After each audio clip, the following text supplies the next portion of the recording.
Ice cream ba yan?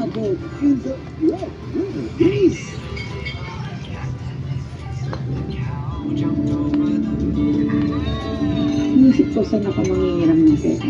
Kung naisip ko at nakita ko, nag-pop up mo sa FB ko yung tala, go for it. Hindi ako nagtuloy.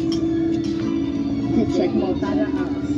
Tama-tama at kinakapos ako ng pagkuryente ngayon ang bayad. Naku, alam mo ba, magtutulong sa akin yan. Sobra-sobra na itulong ng tala. Kaya sa tala, buo ang tiwala.